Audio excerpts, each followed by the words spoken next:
हम बात करने वाले हैं एबीजी एनालिसिस। एबीजी एनालिसिस होता क्या है? आर्टरियल ब्लड गैस, आर्टरी का ब्लड का क्या करना, अपने को एनालिसिस करना। एबीजी का सैंपल लिया जाता है कहाँ से? आर्टरी से लिया जाता है। कहाँ से लिया जाता है? आर्टरी से लिया जाता है। एडल्ट के अंदर कहाँ से लेंगे? Radial artery. किसका? एडल्ट का।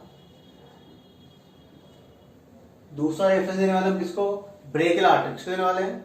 ब्रेकियल आर्टरी को। जबकि ओल्ड के अंदर जाते किससे देने वाले हैं? फीमोरल आर्टरी से। अब उनको रेडियल आर्टरी अच्छा मिल रहा है तो ले सकते हैं, ऐसा कुछ नहीं। पर कहाँ से लेने वाले आप सैंपल? आर्टरी से लेने वाले हैं। फर्स्ट प्रायोरिटी देने वाले आप रेडियल आर्टरी को, then brachial, then femoral. ABG का सैंपल हमेशा कब लेना है? सक्शनिंग के 20 मिनट पहले या बाद में। उस टाइम पे नहीं लेना है। अगर उस टाइम लेते हो आप तो आपके क्या होगा, जो वैल्यू आने वाली है उसके अंदर इंपेयरमेंट या एक्यूरेसी नहीं होगी। देन हम बात करते हैं एबीजी जब ब्लड सैंपल आप लेते हैं तो हमेशा आपकी जो सिरिंज होती है वो किसकी होनी चाहिए? हेपेनाइज होनी चाहिए। क्या होना चाहिए इसके अंदर? हेपेरिन आपको यूज करना है। देन देखो ये हो गया। अब बात करेंगे रेडियल आर्टरी से आप क्या ले रहे हैं? ब्लड सैंपल ले रहे हैं। रेडियल आर्टरी से आप ब्लड सैंपल ले रहे हैं तो क्या होगा, आपके हैंड की ब्लड सप्लाई जा रही है रेडियल आर्टरी से। यहाँ पे रेडियल आर्टरी जा रही है, यहाँ पे आपकी अल्नर आर्टरी। अब मान लीजिए आप इधर क्लिक करते हैं, आपका अल्नर आर्टरी प्रॉपर काम नहीं कर रहा है तो क्या होगा, आप किसमें क्या हो जाएगा? साइनस हो जाएगा। क्या हो जाएगा? साइनस हो जाएगा। इसलिए हम क्या करते हैं, टेस्ट करते हैं पहले एलन टेस्ट। कौन सा टेस्ट करते हैं? एलन टेस्ट करते हैं। इसमें क्या देखते हैं? Collateral circulation of hand. क्या देखेंगे? कोलेटरल सर्कुलेशन ऑफ हैंड हम यहाँ पे देखने वाले हैं। एग्जाम में कई बार क्वेश्चन आ चुका है, थोड़ा ध्यान दीजिएगा। एलन टेस्ट क्यों परफॉर्म करते हैं? कोलेटरल सर्कुलेशन ऑफ हैंड को देखने के लिए। देन और क्या देखने वाले हैं? अल्नर आर्टरी की एक्यूरेसी। क्या देखने वाले हैं? अल्नर आर्टरी की एक्यूरेसी। अब क्या होता है, मान लीजिए आपका हैंड है, ये कौन सी आर्टरी? Radial artery. और ये कौन सी आर्टरी? Ulnar artery. अब मान क्या करेंगे टेस्ट के अंदर? दोनों आर्टरी क्या कर देंगे? दबा देंगे। कुल मिला क्या करने वाले? आप हैंड की ब्लड सप्लाई को रोकने वाले। आप प्रॉपरली एक टाइट फिस्ट बना लेंगे। देन दोनों को क्या कर दिया? रोक दिया, ब्लड सप्लाई रोक दिया। क्या करने वाले यहाँ पे? जो आपका रेडियल आर्टरी उसको आपको दबाए रखना है, अल्नर को छोड़ना है। छोड़ने से मान लीजिए आपका हाथ 5 से 10 सेकंड के अंदर वापस नॉर्मल हो जाता है तो आप क्या समझेंगे कि आपकी अल्नार आर्टरी प्रॉपर वर्क कर रही। ठीक है, तो पहले टेस्ट करेंगे। अगर अल्नार आर्टरी प्रॉपर वर्क कर रही तो आप कहाँ क्लिक करने वाले हैं? रेडियल आर्टरी में। वहां से क्या लेंगे? आप सैंपल ले सकते हैं। उसी टेस्ट में क्या बोला? एलन टेस्ट बोला। रिजल्ट क्या रहा देखो। अगर मान लीजिए 5 से 10 सेकंड में, 5 से 10 सेकंड में वापस क्या हो रहा है, आपका हैंड नॉर्मल हो रहा है तो क्या ले सकते हैं? आप सैंपल ले सकते हैं। अगर मान लीजिए नॉर्मल नहीं रहा, ऐसा ही साइनस बना रहा तो आप क्या समझेंगे कि अल्नार आर्टरी से प्रॉपर ब्लड सप्लाई नहीं हो पा रही है। तो क्या करें आप? रेडियल आर्टरी पंचर नहीं करेंगे। पंचर करेंगे हो सकता है वहीं ब्लॉक हो जाए तो आपका हाथ में क्या हो जाएगा? साइनस हो जाएगा परमानेंट। इसलिए हम क्या करेंगे, अगर 5 से 10 सेकंड के अंदर वापस आर्टरी रिपेयर नहीं हो पाती है तो क्या हो जाएगा? आपको ब्लड सैंपल नहीं लेना है। कहां से? रेडियल आर्टरी से। अब इसका 2 रिजल्ट आ गए। अगर पॉजिटिव है, एलन टेस्ट पॉजिटिव है, मान लीजिए अल्नर आर्टरी प्रॉपर काम करता है, आप क्या ले लेंगे? सैंपल ले लेंगे। जबकि अगर नेगेटिव है तो आप सैंपल नहीं लेंगे। आ रही बात समझ में? देन हम बात करते हैं बारब्यू टेस्ट। बारब्यू टेस्ट क्या होता है? यह होता है आपका एबीजी का सैंपल लेने के बाद। इसमें क्या करते हैं? वही सेम प्रोसेस करते हैं। रेडियल और अल्नर को दबा रहे हैं और क्या कर दिया? पल्स ऑक्सीमीटर लगा दिया। कहां पे? आपके फिंगर में। कहां लगा दिया? फिंगर में। अभी क्या करने वाले हैं? अल्नर आर्टरी को तो ऐसे दबाए रखेंगे, रेडियल आर्टरी को धीरे से ओपन करेंगे। ओपन करने के साथ साथ अगर आपका पल्स ऑक्सीमीटर ऑक्सीजन सैचुरेशन बढ़ता हुआ दिखा रहा है, तो आप क्या समझेंगे कि जो रेडियल आर्टरी वो प्रॉपर काम कर रही है अभी भी। इसका मतलब उसमें क्या देखेगा आप, उसको क्या बोलेंगे, बारबी टेस्ट बोलते हैं। क्या बोलते हैं, बारबी टेस्ट। किसका यूज करते हैं, पल्स ऑक्सीमीटर का। किसका यूज करते हैं, पल्स ऑक्सीमीटर का। तो क्या चेक करते हैं, पेटेंसी ऑफ रेडियल आर्टरी। क्या देखते हैं, पेटेंसी ऑफ रेडियल आर्टरी यहाँ पे चेक करते हैं। यहाँ तक समझ में आया बात। देन हम बात करने वाले हैं, देखो आपने पढ़ाया रेस्पिरेटरी एसिडोसिस, एल्कलोसिस, ये पढ़ लिया हमने सब। इसमें देखने वाले हैं किसके अंदर क्या होने वाला है, कैसे हम क्वेश्चंस सोल्व आउट कर दे। उसके लिए आपको कुछ नॉर्मल वैल्यू आपको याद होनी चाहिए। मैं बात कर रहा हूं पहले रेस्पिरेटरी एसिडोसिस। रेस्पिरेटरी एसिडोसिस हमने पढ़ लिया पहले। क्या होता है एसिडोसिस के अंदर, पीएच की वन, पीएच क्या होता है, कम होता है। पर इसके अंदर क्या होगा, पार्शियल कार्बन डाइऑक्साइड क्या होने वाली है, बढ़ने वाली। क्या होगी, बढ़ने वाली, क्योंकि ये क्या है, एसिड है, और ये क्या है, एसिड है। देन रेस्पिरेटरी एल्केलोसिस, इसमें क्या होगा, पीएच वैल्यू क्या होगी, बढ़ेगी, जबकि कार्बन डाइऑक्साइड वैल्यू क्या होने वाली है, घटने वाली। देन मेटाबॉलिक एसिडोसिस, इसमें क्या होगा, पीएच वैल्यू क्या होगी, कम होगी, ज्यादा होगी, कम होगी। पर यहाँ पे क्या होता है, बाइकार्बोनेट का वैल्यू भी क्या होने वाला है, कम होने वाला। Then metabolic alkalosis, pH value क्या होगी, बढ़ेगी, तो बाइकार्बोनेट भी क्या होगा, बढ़ेगा, सॉरी हाँ बढ़ेगा। क्लियर यहाँ तक। आपको चीजें याद रखनी। रेसिडोसिस के अंदर रेस्पिरेटरी में क्या होगा, पीएच वैल्यू कम हो रही है, कार्बन डाइऑक्साइड बढ़ रहा है। यहाँ पे उसका अपोजिट हो रहा है, एसिडोसिस में क्या हो रहा है, पीएच वैल्यू कम हो रहा है, बाइकार्बोनेट भी क्या हो रहा है, कम हो रहा है। कुछ वैल्यू आपको याद रखनी है। Normal value, normal value of ABG,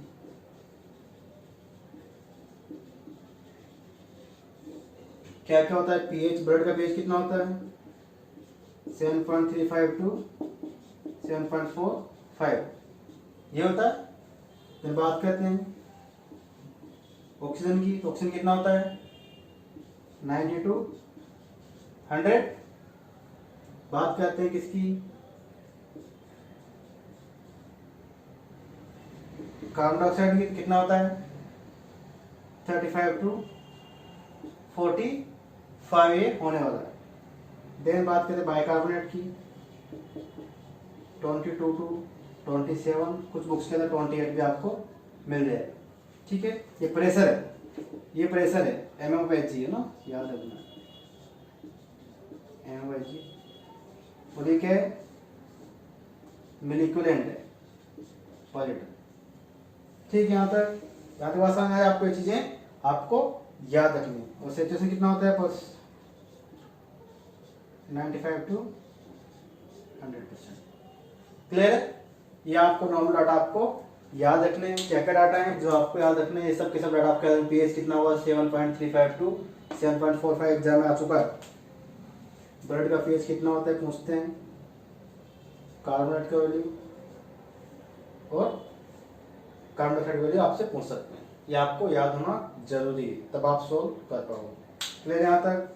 then हम बात करते हैं रेस्पिरेशन के अंदर, किसके अंदर बात करते हैं, रेस्पिरेशन के अंदर बात करेंगे तो क्या होगा, देखो आप देखोगे पीएच के डायरेक्टली पर्पस में बात करें, पीएच के डायरेक्टली पर्पस में बात करें, क्या होगा, ये होने वाला है। मतलब क्या होगा, पीएच बढ़ रहा है तो कार्बन डाइऑक्साइड क्या होगा, घटेगा, और पीएच घट रहा है, कार्बन डाइऑक्साइड क्या होगा, बढ़ेगा। ये पढ़ा हम लोगों ने। दूसरा मेटाबॉलिज्म, ये किसके अंदर हो रहा है, रेस्पिरेशन के अंदर। किसके अंदर हो रहा है, रेस्पिरेशन में। जबकि मेटाबॉलिज्म में क्या होता है, पीएच बढ़ रहा है तो क्या होगा, बाइकार्बोनेट भी क्या होगा यहाँ पे बढ़ने वाला है। क्या होगा, पीएच बढ़ रहा है तो बाइकार्बोनेट बढ़ेगा, और पीएच घट रहा है तो बाइकार्बोनेट भी यहाँ पे घटने वाला है। क्या है, इसके डायरेक्टली प्रोपोर्शनल है। किसमें, मेटाबॉलिज्म, किसमें सब के सब मेटाबॉलिज्म में, जबकि किसमें, रेस्पिरेटरी में। क्लियर यहाँ तक? अब आगे हम बात करते हैं, यहाँ तक समझ में आया? चलो आगे हम बात करेंगे।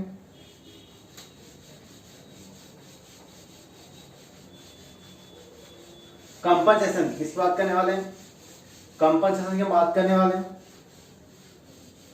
क्या होता है compensation, stages of compensation? Stages of compensation. पहली स्टेज हम बात करेंगे कंपनसेशन।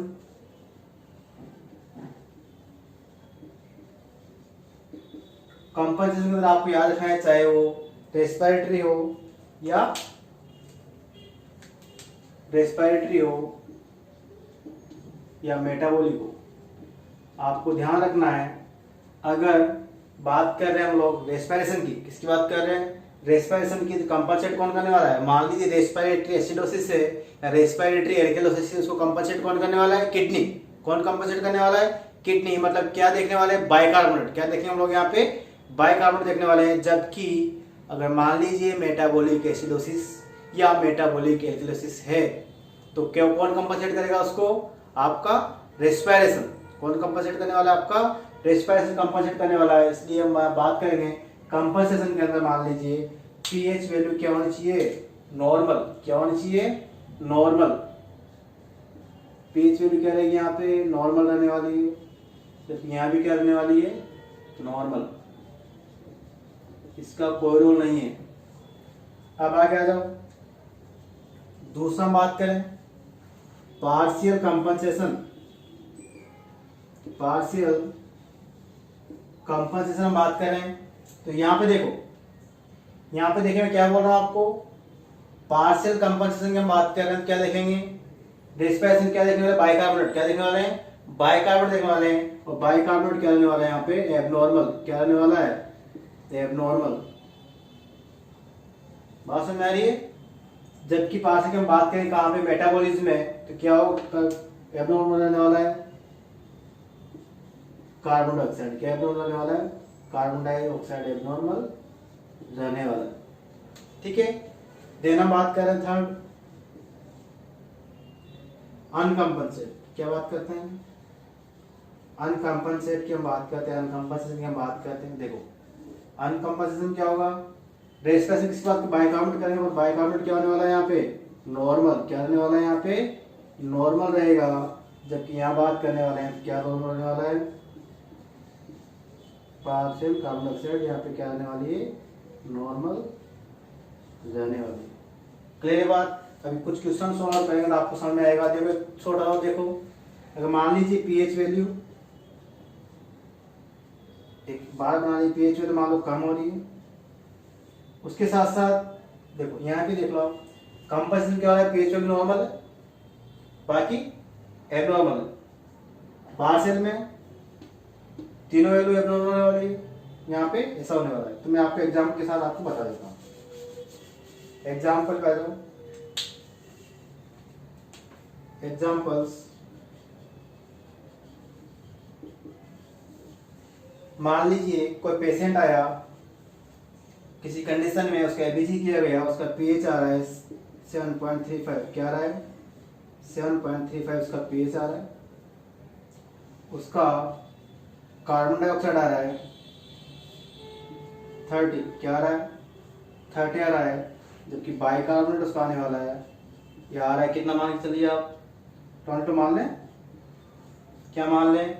22 मान सकते हैं। अब देखो हमने क्या पढ़ा, ऐसे क्वेश्चन सोल्व करने के लिए आपको सबके पहले देखना है पीएच वैल्यू। क्या देखना है सबके पहले? सबके पहले आप देखो क्या? पीएच।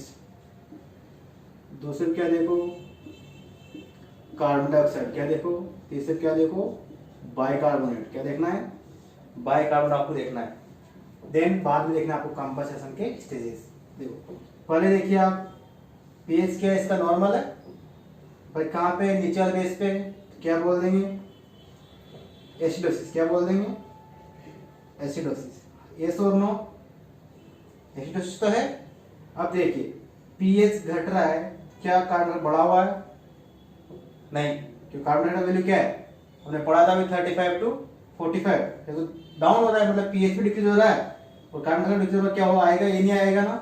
देन इसकी बात करते हैं, ये डिक्रीज है, ये क्या है 22-27 है, ये भी क्या होगा 21 कर लो, कंफ्यूजन दूर हो जाएगा।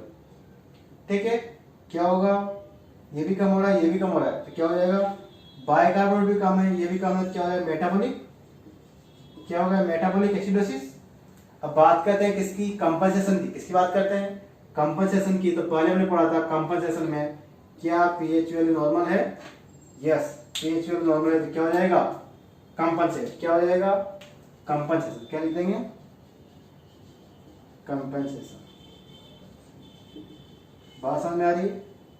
दूसरा एग्जांपल ले लो, एक पेशेंट आया जिसका पीएच वैल्यू हो रहा है 7.48, कितना मान लीजिए 7.48, और इसका कार्बोनेट आ रहा है आपका 30 और ये आ रहा है इसका 25। ठीक है, ध्यान दीजिएगा पीएच वैल्यू क्या ज्यादा कम है, क्या हो रहा है पीएच वैल्यू का ज्यादा है कि कम है, ज्यादा है, मतलब क्या होगा फिक्स हो गया, क्या होगा एल्केलोसिस, क्या होने वाला है एल्केलोसिस होने वाला है। कार्बन डाइऑक्साइड देखो बढ़ रहा है कम हो रहा है, मतलब पीएच वैल्यू क्या हो रहा है बढ़ रहा था, कार्बन डाइऑक्साइड क्या हो रहा है कम हो रहा है ज्यादा हो रहा है, कम हो रहा है, मतलब क्या होगा रेस्पिरेटरी, क्या होगा रेस्पिरेटरी एल्केलोसिस, क्या होगा रेस्पिरेटरी एल्केलोसिस हो गया। अब देखिए कंपनसेशन में देखिए क्या पीएच वैल्यू नॉर्मल है, नहीं, मतलब कंपनसेट तो रेस्पिरेटरी देखना पड़ेगा अपने को, कंपनसेट तो नहीं है। दूसरा देखो क्या देखना पड़ेगा कंपनसेशन के लिए, बाइकार्बोनेट देखना पड़ेगा, क्या बाइकार्बोनेट नॉर्मल है, यहाँ पे नॉर्मल है, कहाँ पे नॉर्मल है यहाँ पे नॉर्मल है, मतलब क्या हो जाएगा पेशेंट रेस्पिरेटरी एल्केलोसिस अनकंपनसेट, क्या हो जाएगा अनकंपनसेट। क्लियर बात यहाँ तक? देन हम और एग्जांपल देख लेते हैं। एक पेशेंट आया जिसका पीएच वैल्यू कितना है 7.52, कार्बन डाइऑक्साइड कितना है 38, कितना है 38, ऐसे समझ माने थोड़ा ऊपर नीचे कर दो, 32 कितना है 32, बाइकार्बोनेट कितना है इसके लिए आप 29, क्या ले लिया 29। देखिए पीएच कम है ज्यादा है, नॉर्मल कितना होता है 7.35 to 7.45, यहाँ पे क्या ज्यादा है, मतलब ये तो फिक्स हो गया कि पेशेंट कौन सी कंडीशन में एल्केलोसिस, कौन सी कंडीशन में एल्केलोसिस कंडीशन में। अब देखो हमने क्या पढ़ा था पीएच बढ़ रहा है तो कार्बन डाइऑक्साइड क्या होगा घटेगा, क्या कम हो रहा है, इसका डाटा चेंज करा दो, क्वेश्चन अच्छा बनना चाहिए ना अपना, इसको बढ़ा देता हूँ मैं 38 नहीं 50 कर दिया, क्या कर दिया 50 कर दिया। कार्बन सॉरी पीएच बढ़ रहा है तो क्या कार्बन डाइऑक्साइड बढ़ रहा है, मतलब क्या होगा रेस्पिरेटरी तो नहीं होगा। बाइकार्बोनेट देखो ये भी बढ़ रहा है और ये भी बढ़ रहा है, मतलब क्या होगा मेटाबॉलिक एल्कोलिसिस, क्या होगा मेटाबॉलिक एल्कोलिसिस हो गया। अब देखिएगा कार्बन डाइऑक्साइड कहाँ पे जा रहा है, यहाँ पे देखो क्या पीएच नॉर्मल है, नहीं है, मेटाबॉलिक देखो नॉर्मल है क्या, नहीं है, क्या एबनॉर्मल है, यस एबनॉर्मल है, मतलब क्या होगा पार्शियली कंपनसेट, क्या होगा पार्शियली कंपनसेट, पार्शियली कंपनसेट। बात समझ में आ रही है? एक दो एग्जाम्पल ले लेता हूं मैं। एग्जाम में से क्वेश्चन आते हैं और आपको आने चाहिए। एग्जाम में क्वेश्चन आएगा एक पेशेंट हॉस्पिटल में एडमिट हुआ, एडमिट होने के बाद उसका एबीजी किया गया, उसका पीएच आ रहा है 7.31, 30 कर दो, 7.30 का पीएच आ रहा है, कार्बन डाइऑक्साइड उसका आ रहा है 48, जबकि बाइकार्बोनेट आ रहा है उसका, बाइकार्बोनेट आ रहा है उसका 25। पेशेंट को कौन सी कंडीशन में है, तो आप दे सकते हैं आंसर, क्या आंसर होगा देखो पीएच कितना है, नॉर्मल है क्या, नहीं है, कम है, मतलब क्या होगा, एसिडोसिस, एसिडोसिस हो गया। देखो पीएच क्या हो रहा है, कम हो रहा है, कम से ज्यादा है, कम है, नॉर्मल से ज्यादा है, मतलब क्या होगा, रेस्पिरेटरी एसिडोसिस, क्या होगा, रेस्पिरेटरी एसिडोसिस। अब देखिए कंपनसेशन देखिए इसका, कंपनसेशन क्या देखो, सबसे पहले क्या देखते हैं हम लोग, पीएच वैल्यू देखते हैं, क्या पीएच वैल्यू नॉर्मल है, नहीं है, कम है, पर फिर क्या देखोगे आप, बाइकार्बोनेट देखने वाले हो, क्या ये नॉर्मल है, ये नॉर्मल यहाँ पे, मतलब क्या होगा, पेशेंट अनकम्पनसेट, क्या होने वाला है, अनकम्पनसेशन। बात समझ में आ रही है। देन हम बात करने वाले हैं न्यू, एक नया पेशेंट आया, उसका पीएच था 7.30, बाइकार्बोनेट उसका बाइकार्बोनेट है 38, कितना है, 38, सॉरी कार्बन 38 है, जो बाइकार्बोनेट की हम बात करते हैं उसको बाइकार्बोनेट आ रहा है 20, तो पेशेंट की कौन सी कंडीशन होगी। तो आप देखिए सबके पहले क्या देखोगे, पीएच वैल्यू देखने वाले हैं, क्या देखने वाले, पीएच वैल्यू देखने वाले हैं, पीएच वैल्यू नॉर्मल है, ज्यादा है या कम है, पीएच वैल्यू क्या है, कम है, मतलब क्या होगा, एसिडोसिस होने वाला है, क्या होने वाला है, एसिडोसिस होने वाला है पेशेंट को। कार्बन डाइऑक्साइड देखो नॉर्मल रेंज में, नॉर्मल है, जिसको छोड़ दो आगे आ जाओ, बाइकार्बोनेट आ जाओ, बाइकार्बोनेट कम हो रहा है, ज्यादा हो रहा है, हमने पढ़ा है पीएच बढ़ रहा है, सॉरी कम हो रहा है, और बाइकार्बोनेट कम होता है क्या कहलाएगा, मेटाबॉलिक, मेटाबॉलिक एसिडोसिस हो गया। अब कंपनसेशन की बात कर लो, ये जो कार्बन डाइऑक्साइड है इसका कौन सा वैल्यू, नॉर्मल वैल्यू है, नॉर्मल वैल्यू कहाँ पे, यहाँ पे, मतलब क्या होगा पेशेंट, अनकम्पनसेट, क्या होगा, अनकम्पनसेट, अनकम्पनसेशन, क्लियर है। एक एग्जांपल और दे देता हूँ, लास्ट एग्जांपल, पेशेंट का पीएच वैल्यू कितना है, 7.48, कितना है, 7.48, इसको क्या हो रहा है, इसका कार्बन डाइऑक्साइड कितना आएगा, मान लीजिए 30, मान लो, बाइकार्बोनेट की बात करते हैं, ये मान लीजिए इसका 21 है, पेशेंट को कौन सी कंडीशन होगी, देखिए पीएच क्या है, ज्यादा है, कम है, ज्यादा है, मतलब क्या होगा, पेशेंट को एल्केलोसिस, क्या होने वाला है, एल्केलोसिस, बात समझ में आ रही है। देन कार्बन डाइऑक्साइड कम है, ज्यादा है, कम है, मतलब क्या होगा, रेस्पिरेटरी एल्कोसिस होने वाला है, क्या ज्यादा है, कम है या नॉर्मल है, देखो रेस्पिरेटरी कहाँ देखोगे, यहाँ पे देखने वाले हो, क्या नॉर्मल है क्या 21, नहीं है, एब्नॉर्मल है, मतलब क्या होगा, पार्शियली कंपनसेट, क्या होने वाला है, पार्शियली कंपनसेट। एग्जाम में इस टाइप के क्वेश्चन आते हैं, एग्जाम में बड़ा क्वेश्चन बना देंगे, पेशेंट इस कंडीशन में ऐसा हो गया था, उसको ऐसा होने वाला है, और वैल्यू दे देंगे, तो आपको वैल्यू पे 3 वैल्यू देखनी है, आपको पीएच देखना है, कार्बन डाइऑक्साइड देखना है, और बाइकार्बोनेट देखना है, देन उसके हिसाब से पेशेंट का आप डायग्नोसिस बता सकते हैं, क्लियर है। फिर हम एक बार रिव्यू कर लेते थोड़ा सा, नॉर्मल वैल्यू क्या क्या होते हैं, हमने एबीजी के बारे में बात की थी, एबीजी का सैंपल कहाँ से लेने वाले हैं, आर्टरी से लेने वाले हैं, प्राइमरी कहाँ से, radial artery, then old person का फीमोरल आर्टरी हम यूज कर लेते हैं, हेपेरिन सिरिंज आपको हमेशा यूज करना है। देन आपने 2 टेस्ट किए थे, एलन टेस्ट और बारबी टेस्ट। एलन टेस्ट में क्या किया था आपने, को सर्कुलेशन देखा था किसका, हैंड का, ठीक है। बारबी टेस्ट आपका केवलाइजेशन के बाद में किया था, इसमें आपने क्या देखा था, रेडियल आर्टरी का सर्कुलेशन। देन हम बात की थी आगे क्या क्या नॉर्मल वैल्यू होती है, तो आपका ब्लड का वैल्यू क्या होता है, 7.35 टू 7.45, जबकि हमने बात की थी कार्बन डाइऑक्साइड का कितना होता है, 35 टू 45 mmHg। देन हमने बात की थी बाइकार्बोनेट, बाइकार्बोनेट होता है 22 टू 27, कुछ बुक्स के अंदर 28 भी है मिलीक्यूरेंट पर लीटर। आपको इन वैल्यूज को ध्यान रखना है, एग्जाम में आते हैं, तो इसी के बेसिस क्या होना है, क्वेश्चन आपके सॉल्व आउट होने वाले हैं। कंपनसेशन का आपके सामने है, ये आपने देख लिया, देन क्वेश्चंस कैसे बनते हैं और कैसे सॉल्व आउट होते हैं, ये मैंने आपको एक्सप्लेन कर दिया, आई थिंक समझ में आया होगा। Thank you so much.